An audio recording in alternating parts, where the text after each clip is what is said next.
Hey, everybody. Chris, nice to see you. Jeremiah, nice to see you.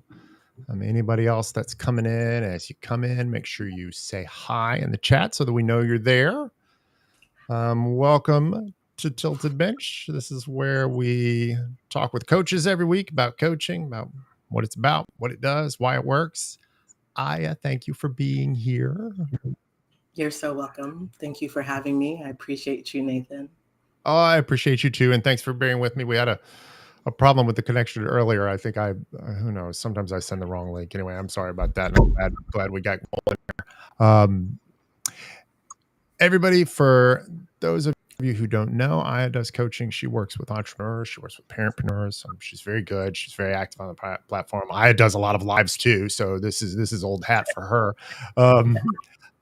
Aya, why don't you kick us off by telling us a little bit about you and about what you do? Oh my goodness. Thank you so much. I'm so happy that you guys are all here. My name is Aya. I am, among a lot of things, a coach at heart. I think you should be a coach at heart first. But my favorite role is mom. So I'm a mom to 2 little girls, and I talk about that a lot.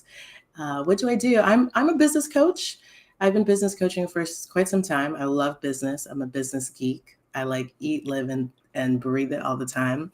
But specifically, I help companies and corporations and sales teams be more effective at their selling. So to get more revenue in an ethical way. So I do. So my tagline is "Sell like an icon." My company is called Iconic Selling. And so I've been in selling for a long, long time, for years and years and years. And I found my niche. You know, you go through this journey on LinkedIn, but I found my niche to really just kind of double down on selling and help people increase their revenues. And because I have found in business, there isn't a problem that meeting all your sales quotas can't fix. Hey, Megan. Hey, Trevor. Thanks for popping in, you guys. Do you have a particular kind of ideal client? Do you have folks that you try to target working with? So recently, when I launched Iconic Selling specifically, I really just work with corporations now and large sales teams. So now I'm more on the corporate side where we go into sales teams, more traditional sales teams for corporations that are outside sales, inside sales. That's kind of what I do now. We do have one standalone product called Sell Like an Icon, which is our self-paced program, which is really designed for anyone that has 10 employees or less, including solopreneurs, right? And the idea of that program is self-paced, and it's designed to turn your mindset, because the thing is, a lot of people are not thinking about selling. They're just not thinking about it. So it's to turn your mindset, turn your small business, turn your employees, turn yourself into a person that thinks about selling, has a sales strategy, meets your goals, gets your income goals, and turn yourself into that. So that is whoever wants to sell more.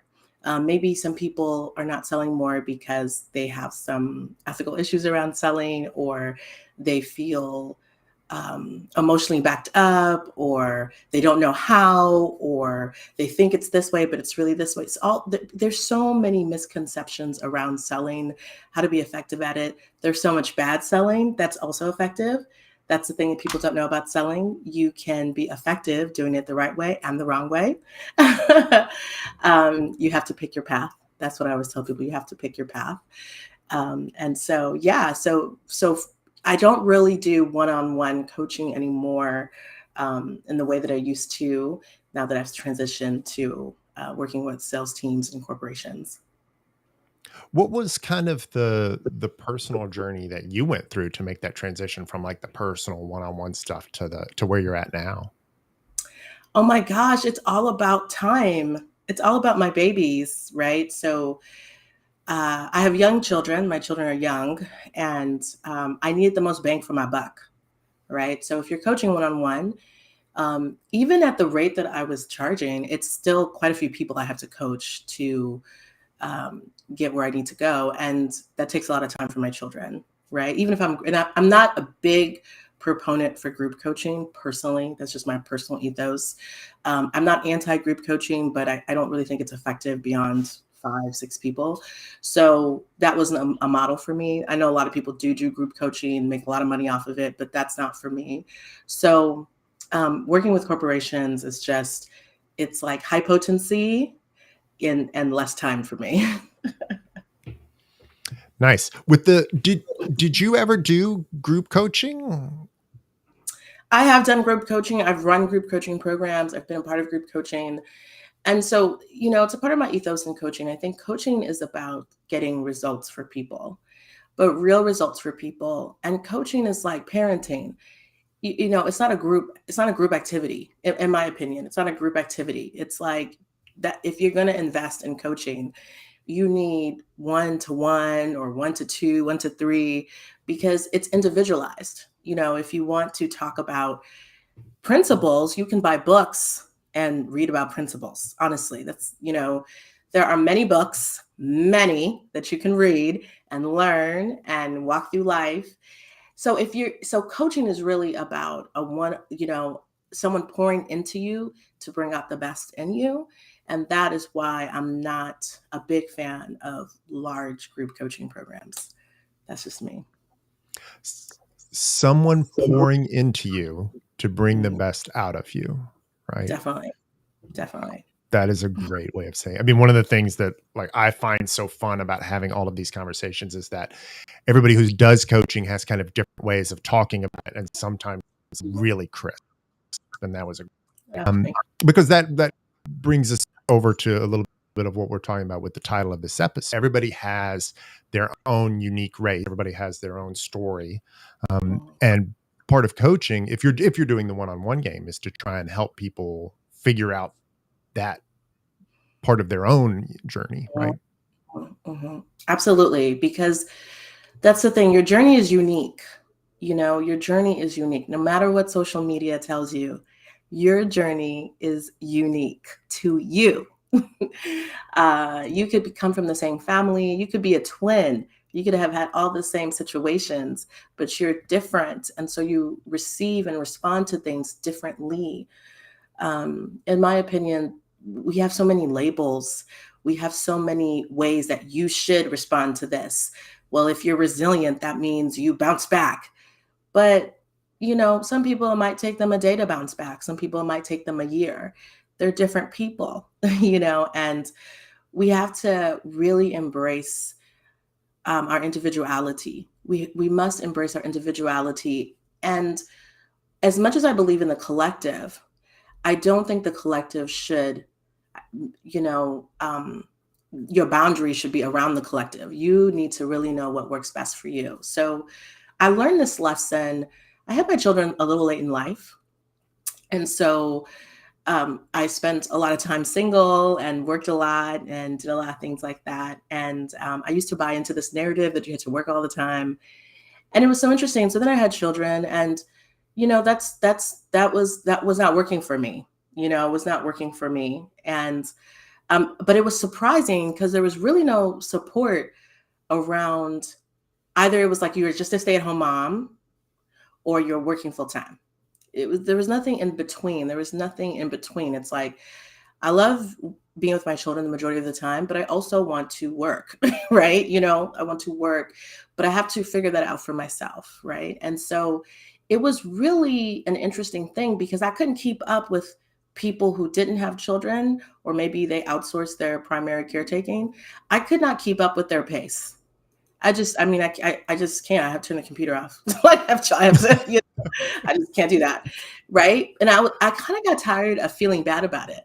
I got tired of feeling bad about it. I was like, why do I feel bad about this?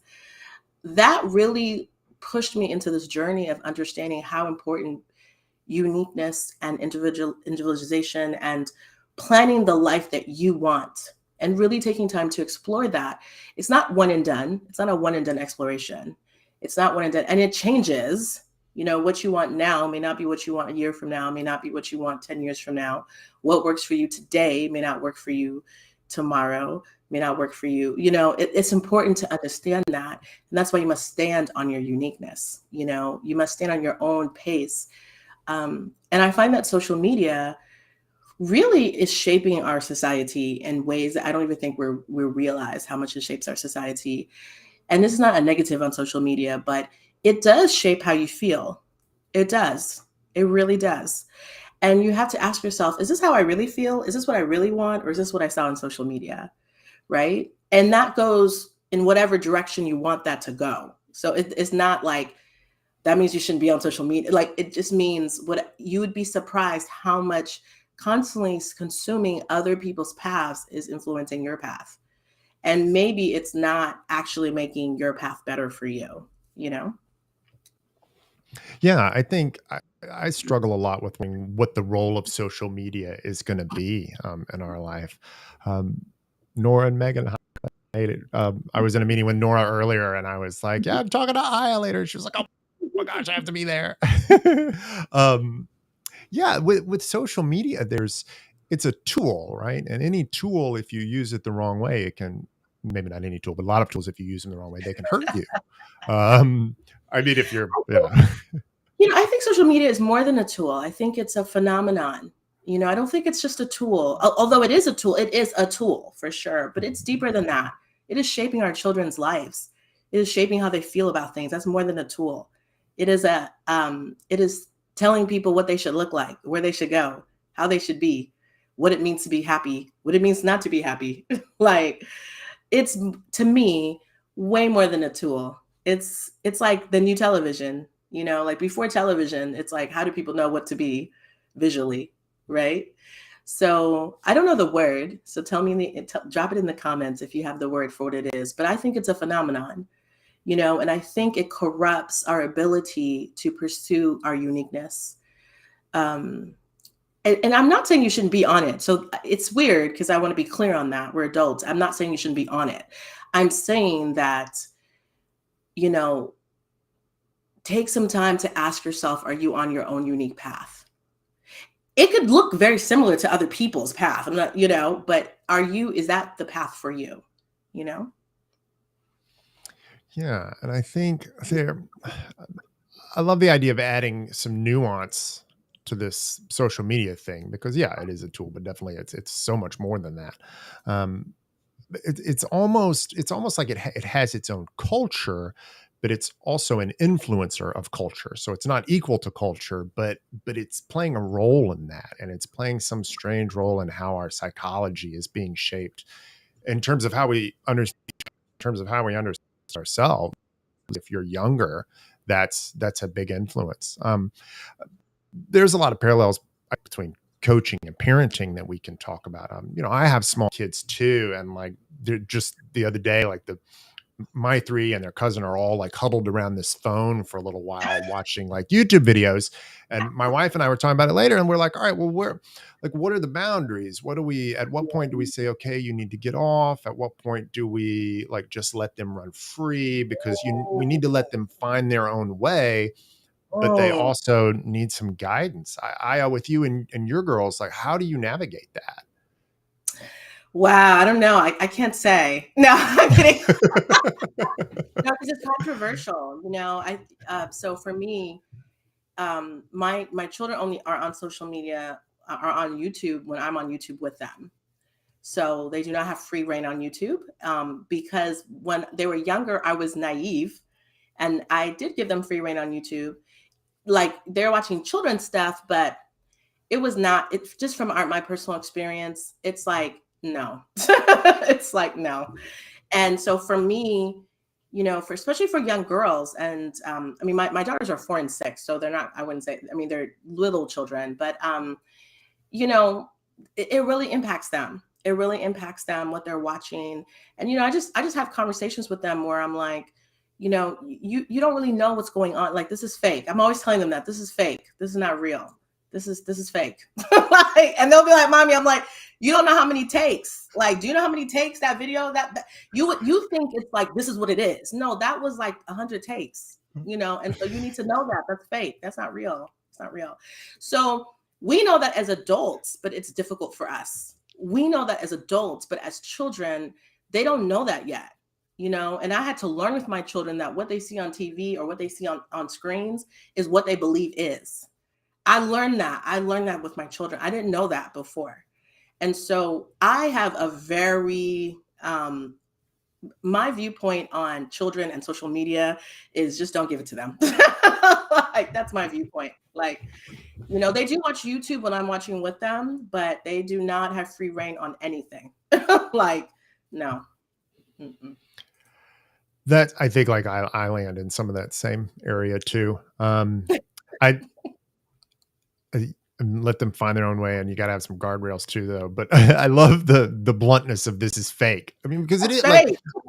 I mean, we're all here on LinkedIn. Like I post selfies sometimes, I do videos, but those videos, like nobody knows that I'm over here at my computer with my webcam recording, 18 takes. And then I'm spending, 20 minutes trying to decide which one to use. And then another 20 minutes trying to edit it. It's not always that bad, but sometimes it is, right? But yeah, like the kids need to know that. I mean, maybe that's part of the parallel with like coaching and adulthood too, is that we get grown up and we think that we know, and we can forget in the middle of social media that there's a lot going on that we don't see. We're only seeing the finished product. And I'm gonna stick Nora's comment up here. It's so important to know who you are and to be able to stand like right there as yourself where you are. One of the things that's difficult for children, and I would imagine you could speak to this, I would imagine it's the case for solopreneurs and entrepreneurs too, is that you're so early in things that you don't yet have the confidence to know what's a realistic expectation. Yes. You know what? Absolutely. I would, talking about business coaching, talking about selling, the things I see even on LinkedIn about how to be selling or your business, it is absurd because I'll be like, no one wakes up and has 10 people calling them. That's just not even true. It's like, why are y'all saying this? It's not true. Now, it could be true, but what they don't tell you is maybe they've been in the business for 20 years. If you're the go-to person in the business for 20 years, yes, that's true. Yes. Maybe they don't tell you that they have sent out 100,000 emails. They might not tell you that. I woke up with three clients in my inbox. They may not tell you that. That's okay. They may not tell you. It's like, and let's talk about selling, which is what I love talking about. I love selling. I really love selling actually, but marketing, all aspects of business optimization. But let's talk about selling. A lot of people do not understand that companies invest in people, that they're all of their job for 8 to 10 hours a day, and a lot of times 12 hours a day. Their job, I mean, not that they have to work, but a lot of people, you will hear they're working a lot, is to go and talk to people that they don't know about their company's product. That's their whole job. So the company pays them a base salary, and then they get commissions. They get a portion of whatever they sell. A lot of people who start business, they don't understand that someone is selling 8 to 10 hours a day. So if you're a solopreneur and you have to do your marketing, do your social media, do this, do that, and we all know what you have to do if you're doing that. If you're in that type of business, if you have a business and you're a solopreneur or you have under 5 employees, you know what you're doing. So I'm not going to sit here and lie to you. You know what you're doing. Are you selling 8 to 10 hours a day? Probably not. So can you compare yourself to someone who has people on the ground selling 8 to 10 hours a day? People are like, it doesn't take all that. It does take all that. It does take all that. It does take all that. You can lose the sale at any time from beginning to end. You will deal with rejection at any time. You can make the sale and then they pull out. Like, there's so much that goes into it.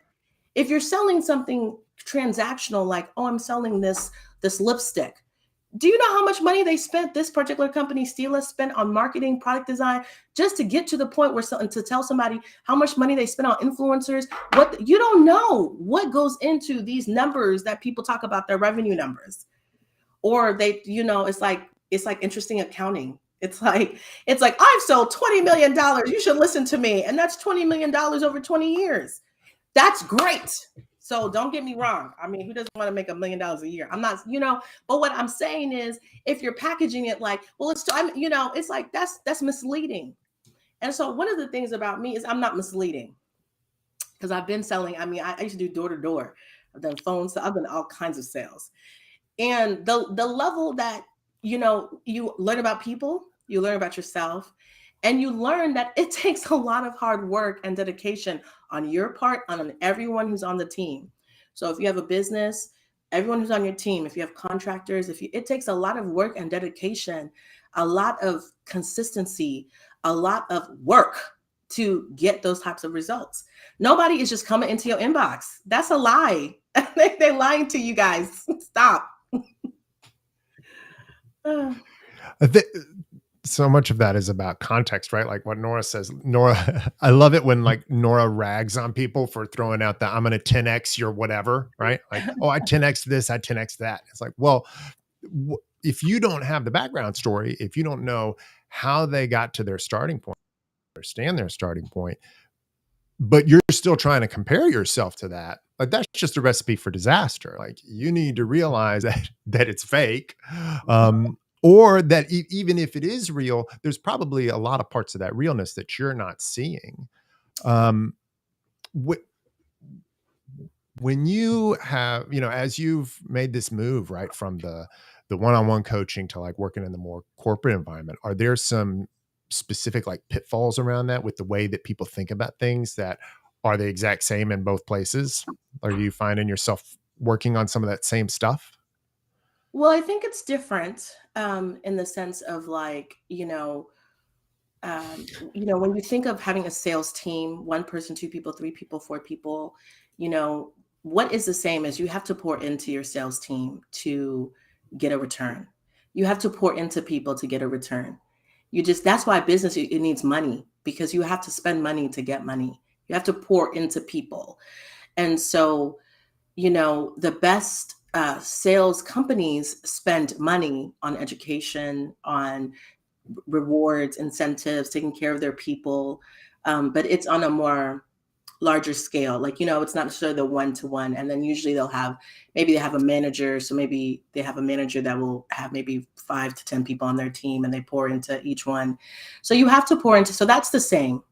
That's one thing I've noticed about humans. Like you have to pour, that's the design, right? Like if you come into the world, when I had children, it was so interesting because I didn't really have a lot of experience with children before I had my own. So I wasn't really spending a lot of time with them. I didn't really know anything about children actually until I had my own. And it was just so interesting. That's such a blank slate. You got to pour into your children. You have to pour into another human being to even start to, it's like years before you get a return. It was like years before I got a spontaneous I love you.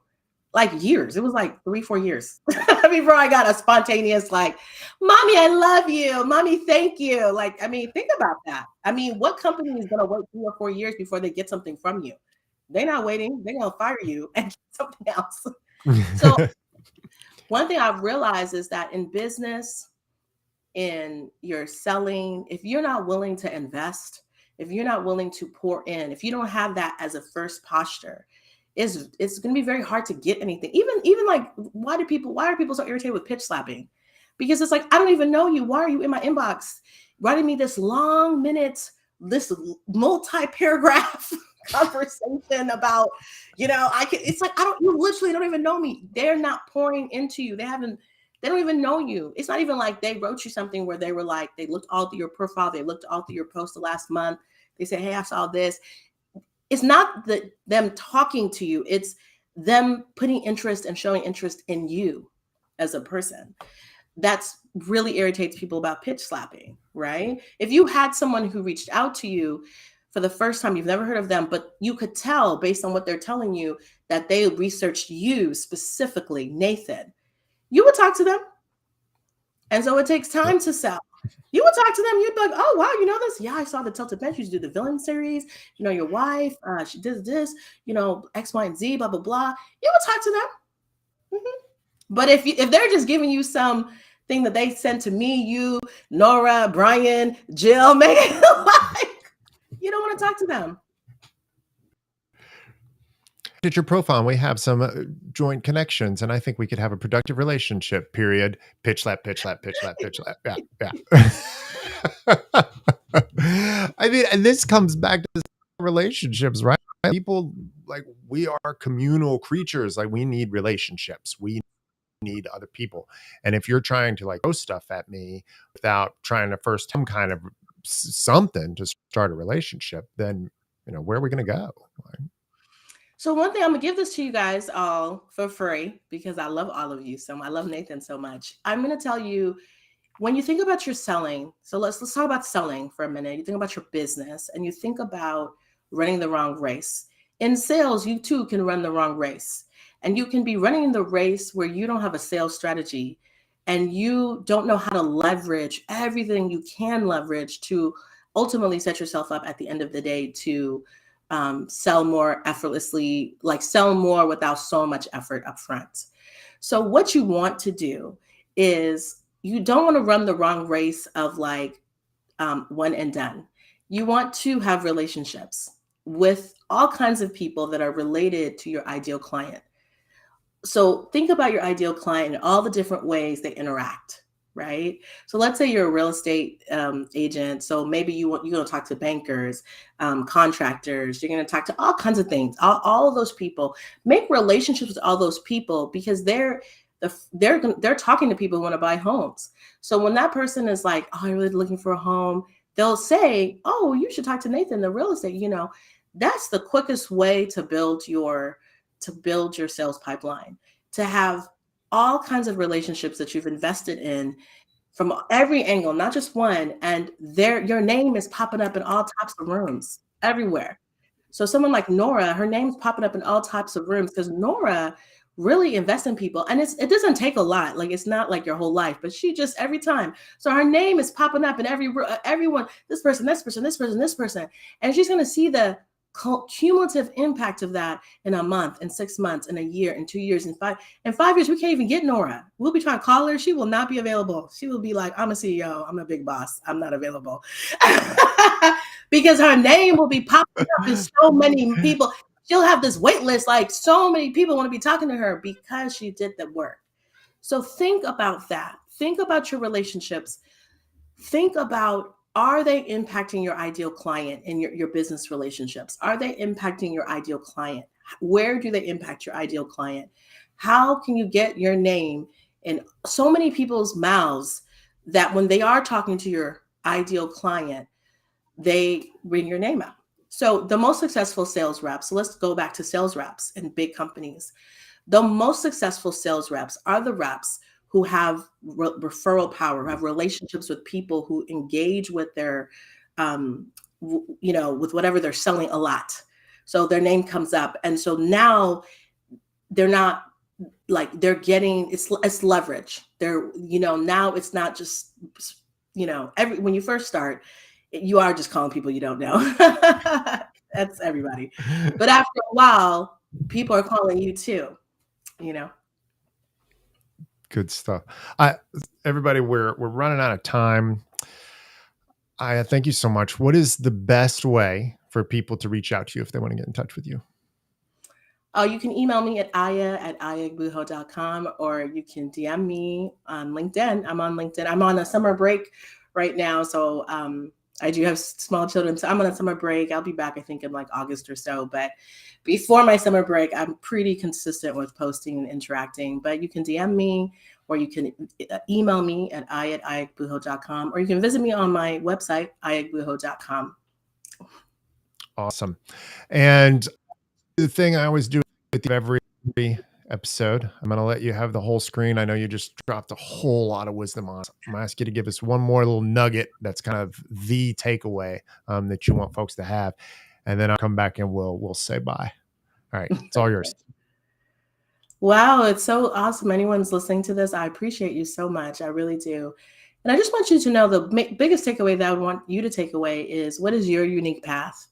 And what's really influencing you in your life? Are you aware of what's influencing you? Do you have the level of self-awareness to know that this influences you, these people influence you, this other thing influences you? Because you want to know, like, what is steering your life, what is shaping your life, and if you're okay with that. Are you okay with that? And you want to know that your path is unique. It could be very similar to other people's paths, but yours is unique, and what you want to do changes, what you need to do will change. And if you can, take the time to really explore what works best for you. I know people say that all the time, but client after client after client I run into, they're not doing what's best for them. Client after client after client, they're doing what's best for everyone else, but they're not doing what's best for them. And, to kind of make it kind of deep, for us right now on this platform watching this, we probably sit on a skyscraper of privilege just to be able to even be one of the people on earth that can take the time to ask ourselves what works best for us. Now, what works best for us can also work best for our families, our communities, our companies. It's not a selfish thing, but you want to think about what you can give your best to, right? So, what can you give your best to? Because you can't give your best to everything, right? And then see how what moves you that you can show up as your best and you can also give your best and also know that you're receiving what you really want. So that's what I'd say. Thank you, Aya. And thank you for being here. Aya, thanks for sharing from your wealth of wisdom with us. I really appreciate so much of what you've said today. Everybody, I am also going to try and get in some beach time like Aya is. So for the rest of July, the bench is going to be on break. We'll be back in August. Thanks to all of you who showed up today. I appreciate you so much. Aya, thank you so much. I'm so glad you were here. And see all of you guys in a couple of weeks. Yeah.